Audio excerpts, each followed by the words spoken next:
Welcome to my YouTube channel map of mathematics. আজকের আলোচ্য বিষয় ভেক্টরের তিনটি ভেক্টরের গুণ। কিভাবে করতে হয় আমি যে কোনো তিনটি ভেক্টর আগে লিখছি, এ ভেক্টর, বি ভেক্টর এবং সি ভেক্টর। এর আগের ভিডিওতে আমরা দুটি ভেক্টরের গুণ শিখেছি, একদম ক্রস গুণ কিভাবে করতে হয়, ঠিক আছে। আর এখানে আমরা যেটা শিখবো সেটা হলো তিনটি ভেক্টরের গুণ, যেটা সংজ্ঞাত গুণ, যেগুলো আমরা সংজ্ঞা দিতে পারি। তার মধ্যে যেটা আমরা শিখবো এখন সেটা হলো এরকম, এটা একটা ভেক্টর আর এইটা একটা ভেক্টর, এই দুটো একটা ভেক্টর। বলছে দুটো ভেক্টরের ক্রস করে আর একটা সঙ্গে ডট করো, এইটাকে বলা হয় তিনটে ভেক্টরের স্কেলার গুণ। বলো কোনটাকে? এই সম্পূর্ণটাকে বলো স্কেলার গুণ। এটা একটা হতে পারে, বা বি ডট সি ক্রস এ হতে পারে একটা, বা সি ডট সি এর পরে এ ক্রস বি হতে পারে আর একটা। তো এই যে বি ক্রস সি, এই যে সি ক্রস এ, এ ক্রস বি, এদেরও আবার একটা করে জিওমেট্রিক্যাল মিনিং আছে। জিওমেট্রিক্যাল মিনিং বলতে যেটা আমরা বলবো জ্যামিতিক তাৎপর্য। কি বোঝায় সেটা কিন্তু আমরা এর আগের ভিডিওতে দেখেছি।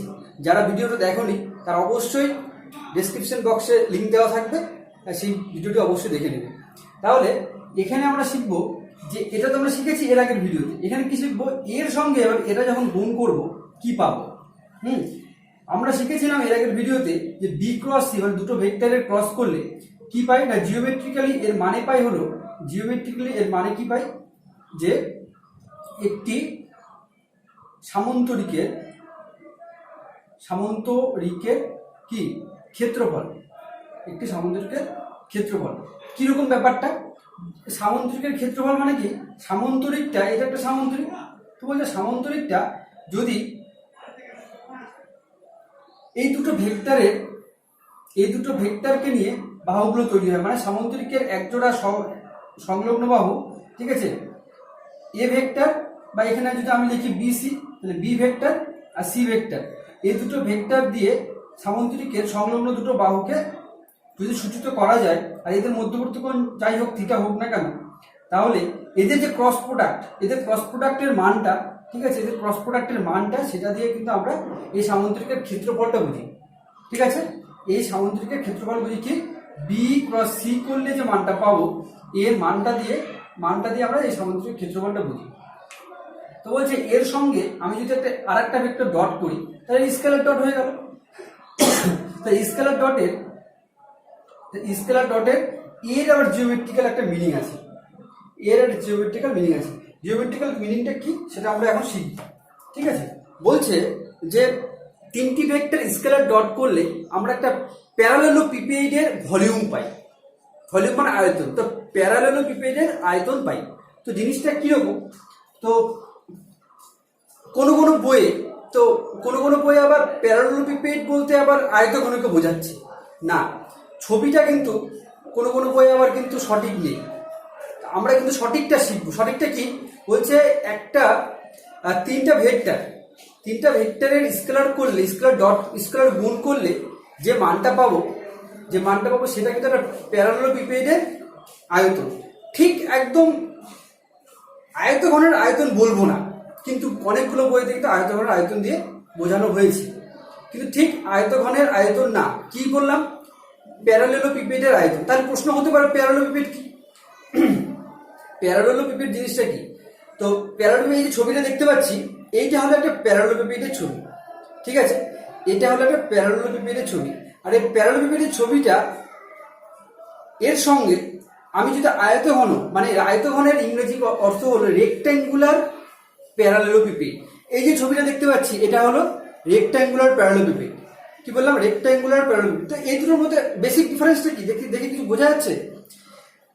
শুধু প্যারালেলোপিপেড এর মধ্যে দেখতে পাচ্ছি যে একটু বাঁকানো ছবিটা, তাই তো? কিন্তু রেক্ট্যাঙ্গুলার প্যারালেলোপিপেডে কি দেখতে পাচ্ছি? রেক্ট্যাঙ্গুলার প্যারালেলোপিপেডে দেখতে পাচ্ছি বাঁকানো না, হ্যাঁ, একদম 90 ডিগ্রি অ্যাঙ্গেল করে আছে, তাই তো? দুটো তলের মধ্যে এই জায়গায় 90 ডিগ্রি অ্যাঙ্গেল করে আছে। কিন্তু শুধু প্যারালেলোপিপেড যেটা, প্যারালেলোপিপেড কিন্তু 90 ডিগ্রি অ্যাঙ্গেল করে নেই, ওখানে একটু বাঁকানো আছে। তো তার প্যারালেলোপিপেড কখন রেক্ট্যাঙ্গুলার প্যারালেলোপিপেড হচ্ছে? যখন একটা প্যারালেলোপিপেডে, এটা প্যারালেলোপিপেড, এই প্যারালেলোপিপেডটা রেক্ট্যাঙ্গুলার হবে কখন? রেক্ট্যাঙ্গুলার প্যারালেলোপিপেড হবে কখন, বা আয়তঘন কখন হবে? রেক্ট্যাঙ্গুলার প্যারালেলোপিপেড মানেই হলো আয়তঘন। ঠিক, একটা প্যারালেলোপিপেড কখন রেক্ট্যাঙ্গুলার প্যারালেলোপিপেড হচ্ছে? যখন প্যারালেলোপিপেডটা প্রত্যেকটা তল একটা রেক্ট্যাঙ্গেল হয়ে যাচ্ছে, মানে আয়তক্ষেত্র হয়েছে, তখন ওই প্যারালেলোপিপেডকে আমরা বলবো রেক্ট্যাঙ্গুলার প্যারালেলোপিপেড বা আয়তঘন। তাহলে এটা গেল আয়তঘনের সংজ্ঞা। কিন্তু প্যারালেলোপিপেড জিনিসটা কি? আমি তাহলে বলবো প্যারালেলোপিপেড জানতে গেলে প্রথমে আমাকে শিখতে হবে প্রিজমের মধ্যে চলে যেতে হবে। যে প্রিজমের বেসটা একটা প্যারালেলোগ্রাম, মানে সামন্তরিক, যে প্রিজমের বেস একটা সামন্তরিক, তাকে বলবো আমরা কি বলবো? প্যারালেলোপিপেড। আর তার প্রিজম জিনিসটা কি? এই একটা প্রিজমের ছবি দেখতে পাচ্ছি, এই প্রিজমটা হলো একটা ট্রায়াঙ্গুলার প্রিজম, কারণ এই প্রিজমের বেস হলো একটা ত্রিভুজ, এই জন্য একে বলবো ট্রায়াঙ্গুলার প্রিজম। যখন এই ট্রায়াঙ্গুলার প্রিজমটাই যখন এই প্রিজমের বেসটা ট্রায়াঙ্গেল না থেকে একটা প্যারালোগ্রাম হয়ে যাবে, মানে সামন্তরিক হয়ে যাবে, বেসটা যখন সামন্তরিক হয়ে যাবে, তখন কিন্তু এই যে ছবিটা দেখতে পাচ্ছি, তখন কিন্তু এটা তখন কিন্তু কি হয়ে যাবে? এটা তখন হয়ে যাবে একটা কি? প্যারালেলোপিপেড হয়ে যাবে। কখন? যখন একটা প্রিজমের বেস প্যারালোগ্রাম হয়ে যাবে, তখন ওই প্রিজমটাকে আমরা বলবো প্যারালেলোপিপেড। তাহলে প্যারালেলোপিপেড আবার কখন রেক্ট্যাঙ্গুলার প্যারালেলোপিপেড হচ্ছে? যখন প্যারালেলোপিপেডের প্রত্যেকটা বেস রেক্ট্যাঙ্গেল হয়ে যাচ্ছে, তখন ওটাকে আমরা বলবো রেক্ট্যাঙ্গুলার প্যারালেলোপিপেড বা আয়তঘন। এবার মেন জায়গায় আছে, সেটা হলো যে আমরা যে ডট প্রোডাক্টে তিনটে ভেক্টর ডট গুণ করছি, ডট গুণের জ্যামিতিক তাৎপর্যটা কি? জ্যামিতিক তাৎপর্য বলছে একটা প্যারালেলোপিপেডের আয়তন, কখনো কিন্তু আয়তঘনের আয়তন বলবো না, ঠিক আছে? তার প্রথমে আমি একটা প্যারালেলোপিপেড আঁকছি, কিরকম করে? এটা একটা হলো প্যারালেলোপিপেডের কি ছবি। প্যারালেলোপিপেডটা দেখে বোঝা যাচ্ছে এটা কিন্তু একটু বাঁকানো আছে, এমনকি এগুলোর প্রত্যেকটা তল কিন্তু মানে আয়তক্ষেত্র না, এগুলো প্রত্যেকটা তল সামন্তরিক, এই জন্য এটাকে প্যারালেলোপিপেড বলছি। তাহলে আমি ধরছি যে প্যারালেলোপিপেডের আয়তনটা বের করার জন্য আমরা প্যারালেলোপিপেডের বাহু বরাবর এটাকে এটা একটা বাহু, এই বাহু বরাবর এ ভেক্টর নিচ্ছি, এই বাহু বরাবর বি ভেক্টর নিচ্ছি, আর এই বাহু বরাবর আমি সি ভেক্টর নিচ্ছি। আর কি ধরছি? বি এ সি ভেক্টর দুটির মধ্যবর্তী কোণ থিটা, ঠিক আছে? আর এই এ ভেক্টর আর এই যে লম্ব ভেক্টরটা আছে, এই দুটো ভেক্টর মধ্যবর্তী কোণ আমি ধরছি ফাই। তো আমি প্রথমে বলে দিই যে বি সি এরা কিন্তু নিচের বেসটা তৈরি করছে, বিসি এরা নিচের বেসে আছে, মানে ভূমিতে আছে, ঠিক আছে? আর এই যে খাড়াভাবে যে এই যে ইউনিট একটা ভেক্টর দেখতে পাচ্ছি, এটা কিন্তু বিসি যে তলে আছে সে তলের সঙ্গে লম্বভাবে তৈরি হয়ে আছে, ঠিক আছে? আর এ ভেক্টরটা কি? এ ভেক্টরটা কিছুটা এখানে এই যে লম্ব ভেক্টরের সঙ্গে ফাই কোণ উৎপন্ন করে আছে, ঠিক আছে? আমি একটু বলে দিই, যদি ধরি যে প্যারালেলোপিপেডের দৈর্ঘ্য, তাহলে দৈর্ঘ্য হয়ে যাবে বি ভেক্টরের মান, আমি নাম দিয়ে দিচ্ছি ও এ বি সি, হ্যাঁ, ডি ই এফ জি। তাহলে ওবি এর মান হয়ে যাবে বি ভেক্টরের মান, ঠিক আছে? ও এ এই ভেক্টরের মান হয়ে যাবে হলো এ ভেক্টরের মান, ও সি এই ভেক্টরের মান হয়ে যাবে সি ভেক্টরের মান, ঠিক আছে? এটা বোঝা গেল তো? তাহলে এই যে প্যারালেলোপিপেড এর দৈর্ঘ্য ধরে নিচ্ছে এইটা, প্রস্থ ধরে নিচ্ছে এটা, উচ্চতা ধরে নিচ্ছে এইটা। তো উচ্চতাটা বলতে গেলে আপনি কোনটাকে বুঝবো? উচ্চতা কিন্তু ঠিক এইটা, উচ্চতা কিন্তু এ ভেক্টর না, উচ্চতা হবে এইটুকুটা হলো উচ্চতা। এইটুকুটা কি করে বের করব? না, এইটুকুটা হলো এ ভেক্টরের এই লম্ব ভেক্টর বরাবর এ ভেক্টরের উপাংশ আমরা পড়েছি, আমরা প্রজেকশন পড়েছি, সেই প্রজেকশনটা হলো এ ভেক্টরের প্রজেকশন এই লম্ব ভেক্টর বরাবর। এই লম্ব ভেক্টরটা কি? এই লম্ব ভেক্টরটার দিক হলো কার দিক? এটা বি ক্রস সি এর দিক, বি ক্রস সি এর দিক। আমি বলেছিলাম যে বি ক্রস সি এর মানটা হবে বি আর সি এর যে তলে আছে বিসি উভয়ের সঙ্গে লম্বভাবে অবস্থান করবে। এই লম্বভাবে অবস্থান করা ভেক্টরটাই হলো বি ক্রস সি ভেক্টর। যার সঙ্গে এ ভেক্টরটা ফাই কোণ করে উৎপন্ন করে আছে। তাহলে এই প্রজেকশনটার মান কত হবে? আমি এখান থেকে দেখতে পাচ্ছি এই কোণের সাপেক্ষে এটা কি, এই কোণের সাপেক্ষে এটা কি, আর নম্বরটা এখানে 90 ডিগ্রি, তাহলে এটা অতিভুজ, এটা ভূমি। তাহলে এটাকে নাম দিয়ে দিচ্ছি OBCDEFG, এটাকে নাম দিচ্ছি এইচ। তাহলে OH ভূমি বাই অতিভুজ মানে OA, হ্যাঁ OA ইকুয়াল কি হবে, ভূমি অতিভুজ cos ফাই। তাহলে এখান থেকে OH-টা কত হবে না, OH-টা হয়ে যাবে হলো OA cos ফাই। OA মানে হলো মান, ঠিক আছে, এই মানগুলো নিব। OA মানে হলো এ ভেক্টরের মান ইনটু cos ফাই।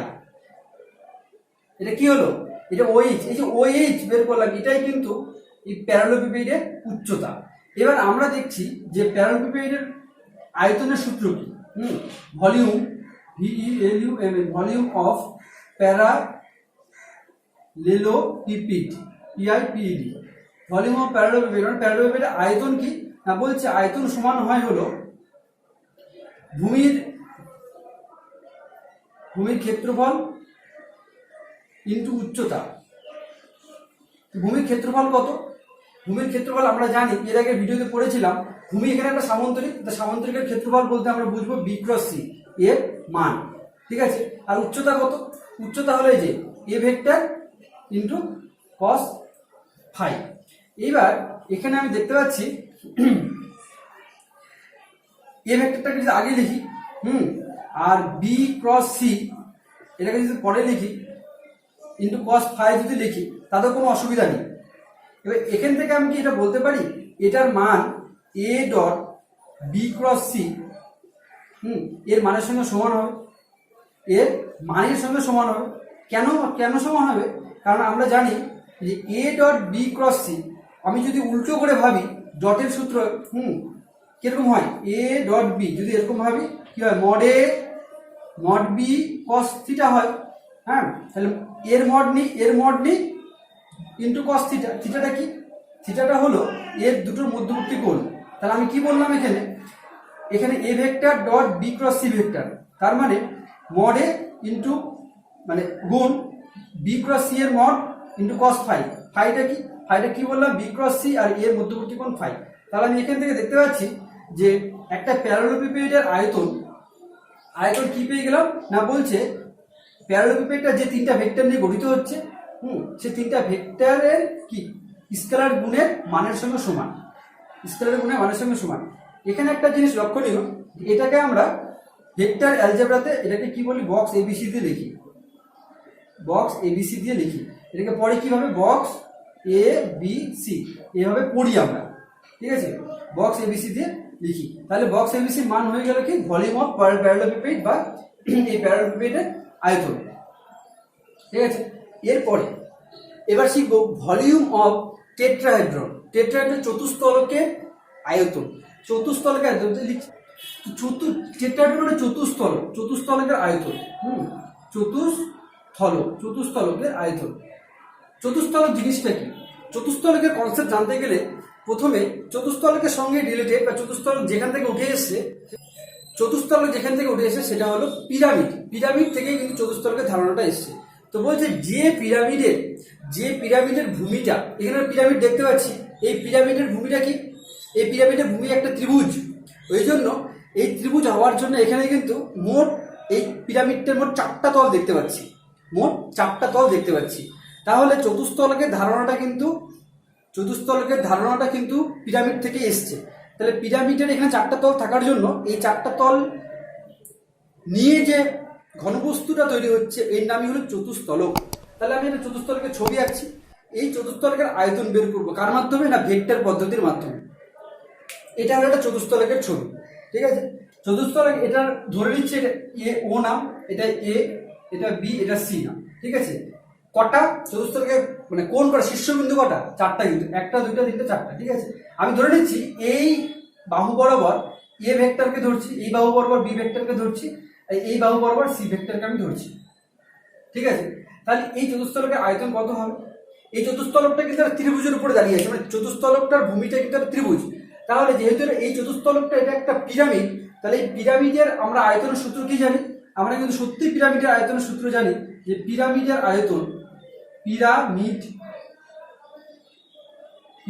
আয়তন সমান কি হয় 1/3 কি ভূমির ক্ষেত্রফল ইনটু উচ্চতা। ভূমির ক্ষেত্রফল ইনটু উচ্চতা। তাহলে এই ভূমির ক্ষেত্রফল, এই পিরামিডের আয়তন মানে চতুস্তলকের আয়তন। তাহলে আমি এখানে বলতেই পারি যে ত্রিভুজাকৃতির পিরামিড মানে যে পিরামিডের ট্রায়াঙ্গুলার পিরামিড এটাকে বলবো। তাহলে আমি এখানে বলি যে পিরামিডের আয়তন, তাহলে এখানে আমি বলবো যে ভলিউম বা চতুস্তলকের আয়তন। চতুস্তলকের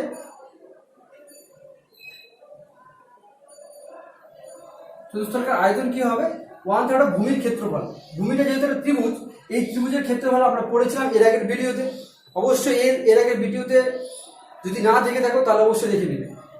এর আগের ভিডিওতে আমি বলেছি যে ভূমির ক্ষেত্রফল মানে ত্রিভুজের ক্ষেত্রফল কি হয়, যে দুটো বাহু নিয়ে গঠিত এই যে এই ত্রিভুজটা এই বিসি, তাই বি কি হয় ওর জিসি, হ্যাঁ বিসি এর মানের কি হয়, এর মানের অর্ধেক হয়, তাই তো। উচ্চতা এখানে কত, উচ্চতা কিন্তু এ না, এ ভেক্টরের কি হবে, এখানে এ ভেক্টরের মড মানটা হবে এখানে একটা, আমি যদি এখানে একটা যদি আমি একটা লম্ব ভেক্টর কল্পনা করার চেষ্টা করি, তার মানে এই ভেক্টরটা কি হবে, এই ভেক্টরের দিকটা হয়ে যাবে, এখানে লম্ব ভেক্টর কল্পনা করছি যেটা বি সি যে তলে আছে সেই তলের উপরে লম্বভাবে অবস্থান করছে, এই লম্ব ভেক্টরটা। তো এই লম্ব ভেক্টরটা কি হবে, এই লম্ব ভেক্টরটার মান হবে B cross C. B cross C কেন, বিসি যে তলে আছে, না এটা হবে এটা বলা যাবে না,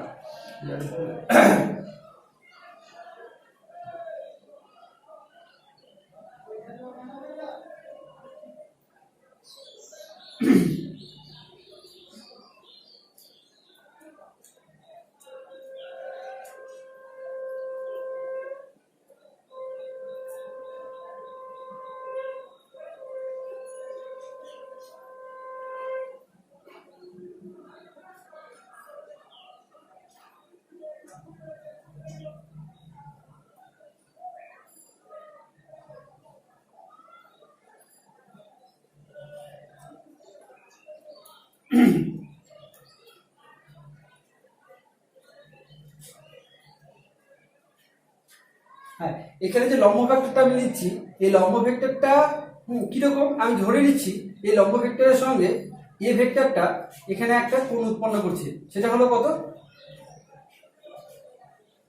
লম্ব ভেক্টর এখানে একটা কোণ করছে, সেটা ফাই ধরে নিচ্ছি। তারপরে কিন্তু অবভিয়াসলি এই লম্ব ভেক্টর মানে হলো এই লম্ব ভেক্টর বরাবর এ ভেক্টরের যেটা প্রজেকশন হবে সেটাই হবে কিন্তু কি উচ্চতা, এই চতুস্তলের উচ্চতা আগেরটার মতো করে। তাহলে A mod A into cos phi হয়ে যাবে আগেরটার মতো করে এটা। তাহলে এখান থেকে কি দেখতে পাচ্ছি 1/3 মানে এটা 6 হয়ে যাবে, আর এখানে কি হয়ে যাবে, এটা কিন্তু ডটের সূত্র ফেললে পরে আমরা পেয়ে যাবো হলো A dot B cross C, একদম আগেরটার মতো করে আমি পেয়ে যাবো এখানে, ঠিক আছে। তাহলে ইকুয়াল টু 1/6 অফ এটার মান হলো বক্স এবিসি। তাহলে কি পেলাম, চতুস্তলকের আয়তন বা টেট্রাহেড্রনের আয়তন কি হলো 1/6 অফ বক্স এবিসি। তাহলে বক্স এবিসিটা কি ছিল আমার, বক্স এবিসি ছিল হলো একটা প্যারালেলোপিপেডের আয়তন, সেই প্যারালেলোপিপেডের 6/1 আয়তনটা হয়ে গেল একটা চতুস্তলকের আয়তনের সঙ্গে সমান। ভিডিওটি ভালো লাগলে অবশ্যই শেয়ার করবে। Thanks for watching.